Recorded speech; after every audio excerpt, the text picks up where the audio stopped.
तो मूवी की शुरुआत में ही एक गर्ल्स ऑर्फनेज को दिखाया जाता है, जहाँ पर वहाँ की केयर टेकर एक 10 साल की बच्ची के पास आती है और इस बच्ची का नाम है अमुदा। और वो केयर टेकर अमुदा से कहती है कि कल सुबह 10 बजे तुमसे कोई स्पेशल इंसान मिलने आया है, सो बी रेडी। यह सुनने के बाद अमुदा सोच में चली जाती है, मतलब इतने सालों में मुझसे कोई मिलने नहीं आया है, अब अचानक से मुझसे कौन मिलने आ रहा है। ऑफ कोर्स इंसान की फितरत होती है, उस बच्ची के अंदर एक एंजाइटी, एक क्यूरियसनेस पैदा होती है और अपने फ्रेंड से पूछने लगती है कि आखिरकार कल मुझसे कौन मिलने आ रहा है। तो होल मूवी में इस बच्ची के भी कुछ सीन्स देखने को मिलते हैं, जहाँ पर अमुदा कभी 2 बजे उठ जाती, कभी 4 बजे उठ जाती और अपने फ्रेंड से पूछती रहती कि आखिरकार कौन मुझसे मिलने आ रहा है। मतलब अमुदा के मन में एक क्यूरियोसिटी पैदा होने लगती है। तो खैर इस बच्ची को थोड़ी देर के लिए साइड में रखते हैं। तो दूसरी सीन में इंस्पेक्टर विजय और उसकी टीम एक ड्रग के वैन को पकड़ लेते हैं और इंस्पेक्टर विजय को सीक्रेटली ये इन्फॉर्मेशन आई थी और इस ड्रग्स का माल मार्केट में तकरीबन 800 करोड़ है, मतलब 800 करोड़ का माल विजय ने पकड़ा है। तो विजय और उसकी टीम उस ड्रग्स के माल को एसपी ऑफिस में एक अंडरग्राउंड होता है, उस अंडरग्राउंड में छुपा देते हैं और इस अंडरग्राउंड का पता चंद लोगों को ही पता होता है। और ये ड्रग्स का माल अडे कलाम नाम का एक क्रिमिनल का है, जो कई सालों से स्मगलिंग का काम करते आ रहा है और चंद बड़े बड़े ऑफिसर्स इसके हाथों में भी है। थोड़ी देर बाद ये बात अडे कलाम के ब्रदर अम्बू को पता चल जाती है और अम्बू शक में आकर अपने एक आदमी को ही मार देता है कि तभी अम्बू को स्टीफन राज का कॉल आता है। Stephen Raj zonal head of narcotic division में काम करता है। स्टीफन राज अम्बू से डील करने लगता है कि उसको ड्रग्स चाहिए, तब बताएगा कि वो ड्रग्स कहाँ पर छुपा है और उसी तरह स्टीफन राज उन 5 पुलिस ऑफिसर्स का नाम अम्बू को देगा। तो अम्बू भी इस बात के लिए राजी हो जाता है, डील ओके कर देता है। तो आज रात एक हायर ऑफिशियल की रिटायरमेंट पार्टी है, तो सारे पुलिस वाले इसी पार्टी में शामिल हुए हैं कि तभी स्टीफन राज पालपंडी को कॉल करता है। ये भी एक पुलिस ऑफिसर है और स्टीफन राज पालपंडी को पैसों को लालच देता है और उसी तरह उसको एक प्लान बताने लगता है। पालपंडी स्टीफन राज के कहने पर उस पार्टी के शराब में कुछ पॉइजन मिक्स कर देता है। अगर वो पॉइजन ज्यादा मिक्स हो गया तो लोगों की जान जा सकती है, इसीलिए पालपंडी थोड़ी मात्रा में उस पॉइजन को मिक्स करता है। उसके बाद हमको एक और बात रिवील होती है कि अम्बू के गैंग में एक पुलिस ऑफिसर छुपा है और इसका नाम है एजाज अहमद, जो तकरीबन 2 साल से अम्बू के गैंग में रहते हुए विजय को इन्फॉर्मेशन देते आ रहा है। उसके बाद यहाँ पर एसपी ऑफिस में एक नया कांस्टेबल जॉब में ज्वाइन होने के लिए आता है और इस कांस्टेबल का नाम है नेपोलियन। और वहीं पर कुछ कॉलेज स्टूडेंट्स भी मौजूद होते हैं, जो न्यूसेंस केस में पुलिस ने इन लोगों को गिरफ्तार किया है और अपने फ्रेंड्स को छुड़ाने के लिए, रिलीज करवाने के लिए एक लड़की और एक लड़का आते हैं। तो पुलिस उन लोगों को भी वहीं पर बिठा देती है। तो यहाँ पर जब पार्टी चल रही होती है तो विजय अपने हायर ऑफिशियल से इस ड्रग्स के बारे में बताने लगता है और उसी तरह विजय ने उस ड्रग्स को कहाँ पर छुपाया है वो इन्फॉर्मेशन भी उस हायर ऑफिशियल को देने लगता है। तो खैर कुछ देर बाद वो सारे पुलिस वाले पार्टी वगैरह, ड्रिंक्स वगैरह करने लगते हैं। अब चूंकि विजय को हाथ में चोट आई है, इसीलिए ये मेडिकेशन में होता है, तो ये ड्रिंक नहीं करता। तो थोड़ी देर बाद वहाँ के सारे पुलिस वाले 1 बाय 1 बेहोश गिरने लगते हैं। अनकॉन्शियसली कोई इधर गिरने लगता है, कोई उधर गिरने लगता है, कोई वॉमिटिंग करने लगता है। तो वहीं पर एक लॉरी होती है। तो विजय वहाँ के काम वालों से पूछता है कि किसको ये लॉरी चलाने आती है। तो किसी को भी वो लॉरी चलाना नहीं आता और वो लॉरी एक कैटरेज लॉरी है और इस लॉरी का मालिक है कमाची। कि तभी विजय की नजर एक प्रिजनर पर पड़ती है, जो चुपचाप गाड़ी में बैठा हुआ रहता है। विजय इस आदमी से पूछता है, क्या तुमको लॉरी चलानी आती है? तो 1 से 10 बार पूछने के बाद वो आदमी विजय से हाँ कहता है। तब जाके विजय उस आदमी को उस कार से बाहर निकालता है और यही है हमारा हीरो। इसका नाम है दिल्ली और जो पीछे खड़ा है उसका नाम है मुंबई और जो उसके बगल में खड़ा है उसका नाम है कोलकाता। क्या नाम है भैया? तो हीरो की एंट्री पर एक सीटी तो बनती है। तो दिल्ली विजय को समझाने लगता है कि वो अपने रास्ते जा रहा था, तो पुलिस ने खामखा इसको गिरफ्तार करके कार में बिठा दिया। कि तभी दिल्ली को नलिनी का कॉल आता है। नलिनी एक प्रोबेशन ऑफिसर है। तो नलिनी विजय को समझाने लगती है कि वो एक एक्स प्रिजनर है। तो विजय भी नलिनी को यहाँ का सिचुएशन समझाने लगता है और दिल्ली को ये लॉरी चलाने के लिए कहता है। तो नलिनी दिल्ली को बहुत फोर्स करने के बाद दिल्ली मान जाता है उस लॉरी को चलाने के लिए, क्योंकि विजय उन सारे पुलिस ऑफिसर को इन टाइम हॉस्पिटल ले जाना होता है, वरना उन सारे लोगों की जान खतरे में हो सकती है। तो दिल्ली, विजय और कमाची ये तीनों उन सारे पुलिस ऑफिसर को उस लॉरी में डाल के हॉस्पिटल निकलने लगते हैं। कमाची को हर एक शॉर्टकट रास्ता मालूम है, इसीलिए विजय ने कमाची को भी अपने साथ ले लिया है। तो यहाँ से निकलने से पहले विजय एसपी ऑफिस को कॉल करके और कुछ पुलिस ऑफिसर को इकट्ठा करता है एसपी ऑफिस की देखरेख करने के लिए, क्योंकि वहाँ पर ही वो ड्रग्स छुपाया है। तो ये पुलिस वाले अपनी जान की परवाह करते हुए वहाँ से वो लोग अपने अपने घर निकल जाते हैं। और उस एसपी ऑफिस में फिलहाल वो नया कांस्टेबल ज्वाइन होने आया है वो रहता है, और उसी तरह कुछ कॉलेज स्टूडेंट्स मौजूद होते हैं। इनके अलावा वहाँ पर एक भी पुलिस वाला मौजूद नहीं होता। और यहाँ पर लॉरी में जब भी पालपंडी को मौका मिलता वो स्टीफन राज को कॉल करके वो रूट बताने लगता है, ताकि अम्बू और उसकी गैंग आकर उन सारे पुलिस वालों को मार दे। उसके बाद विजय एसपी ऑफिस को कॉल करता है, लेकिन वहाँ पर कोई ना होने की वजह से नेपोलियन उस कॉल को लिफ्ट करता है और अपना इंट्रोडक्शन देने लगता है। तो नेपोलियन की बातें सुनकर विजय नेपोलियन से कहता है कि तुम आज से ही अभी से ही ड्यूटी में ज्वाइन हो चुके हो, जल्द से जल्द सारे के सारे दरवाजे विंडोज बंद कर दो और लाइट्स भी ऑफ कर दो, ताकि किसी को भी पता ना चले कि एसपी ऑफिस ओपन है। तो उसी तरह नेपोलियन उन स्टूडेंट्स की मदद से सारे एग्जिट के दरवाजे बंद कर देता है। और यहाँ पर जब दिल्ली, विजय और कमाची जा रहे होते हैं तो इन पर हमला होने लगता है। रास्ते में कई सारे ट्रैप्स आते हैं, तो उसी तरह कुछ कार्स उस लॉरी को चेस भी करने लगते हैं। और दोस्तों यहाँ पर यह फाइट देखने के लायक है, मतलब ऑन रोड फाइट चलती है। तो दिल्ली किसी भी तरह करके उन सारे लोगों को बचा लेता है और दिल्ली उस लॉरी को लाके एक जगह पर खड़े कर देता है और विजय से आगे जाने से मना कर देता है। तो विजय दिल्ली को उसकी बेटी का वास्ता देकर डरा धमकाने लगता है और गाड़ी निकालने के लिए कहता है। दिल्ली के पास और कोई ऑप्शन नहीं होता, तो वो लॉरी को आगे बढ़ाने लगता है। तो यहाँ पर अम्बू के कुछ आदमी एसपी ऑफिस आते हैं, तो वो देखते हैं कि एसपी ऑफिस सारी की सारी क्लोज है और उसी तरह वहाँ की लाइट्स भी ऑफ है। तो मौका देखकर एजाज विजय को ये मैसेज करता है कि ये लोग एसपी ऑफिस के पास है और अंदर कुछ लोग मौजूद है। तो यहाँ पर कुछ दूर आने के बाद कुछ गुंडे भीड़ से उस लॉरी के सामने आ जाते हैं। यहाँ पर मैं आपको एक और बात बताना भूल गया। अम्बू अपने सारे गैंग को इकट्ठा करके ये बताता है कि जो कोई भी उन 5 पुलिस ऑफिसर का सर मुझे ला के देगा तो उनको लाइफ सेटलमेंट रिवॉर्ड मिलेगा। तो इसीलिए कई सारे गैंग्स विजय के सामने आने लगते हैं उन पुलिस ऑफिसर्स को मारने के लिए।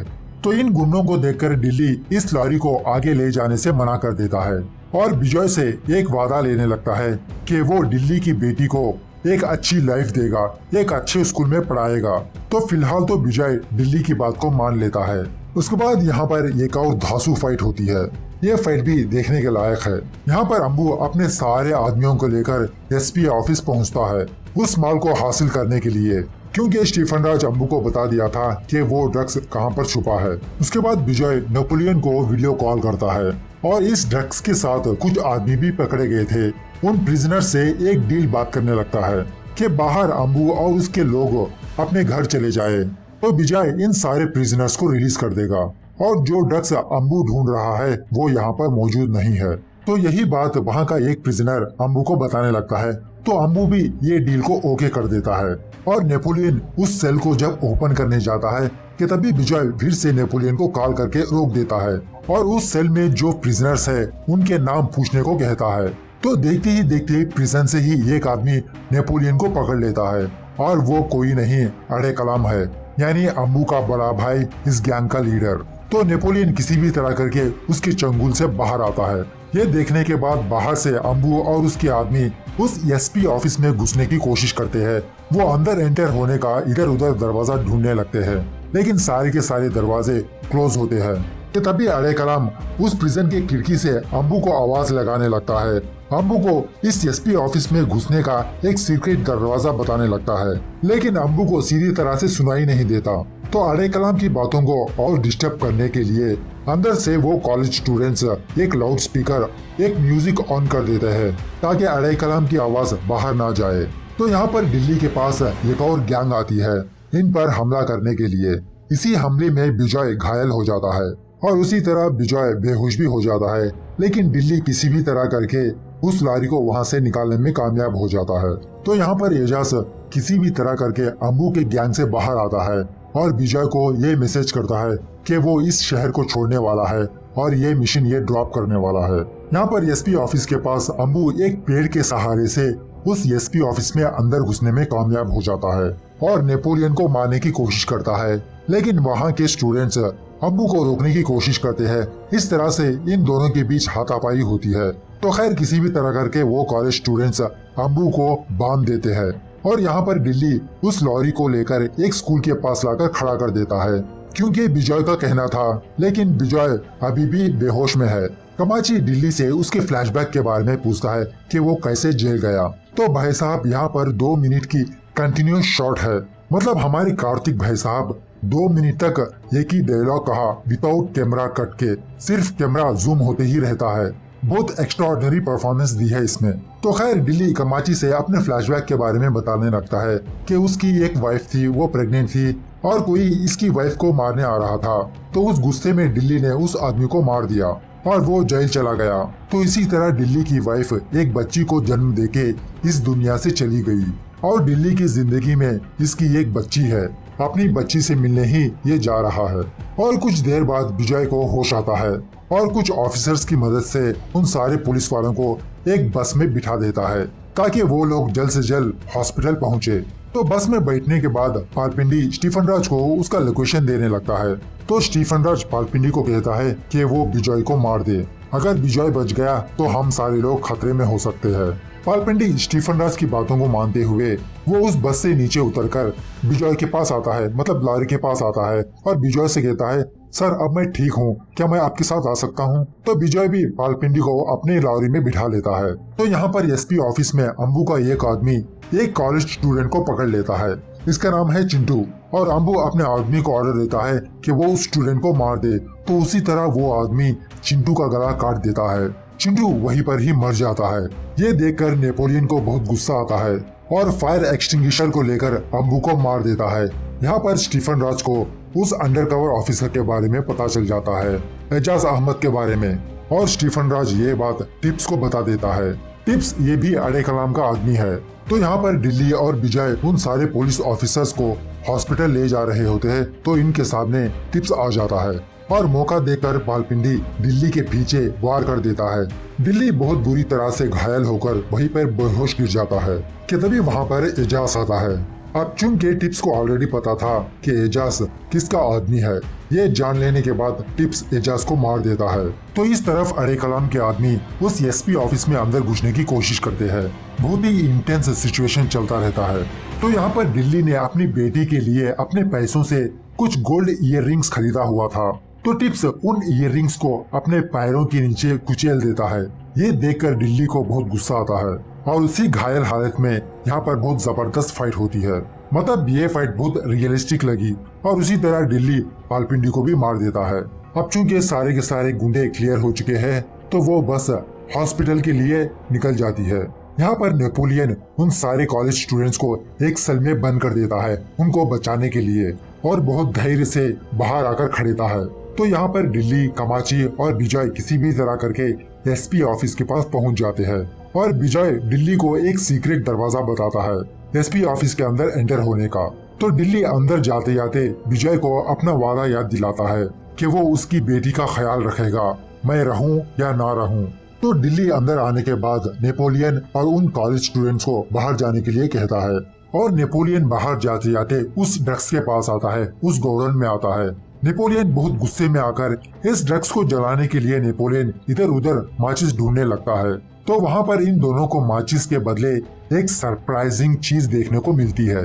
वो क्या है आपको आगे पता चलेगा। तो अड़े कलाम के लोग उस एसपी ऑफिस का एक दो दरवाजा तोड़ के अंदर आ ही जाते हैं और यहाँ पर हमको ये बात पता चलती है कि वो चीज और कुछ नहीं, एक धांसू मशीन गन है, एक हाई पावर गैटलिंग गन। ये लोग इस मशीन गन को देखकर ये समझते हैं कि ये कोई मच्छर मारने वाली मशीन होगी। तो दिल्ली जब उस गन को ऑन करता है तो वो चलती नहीं।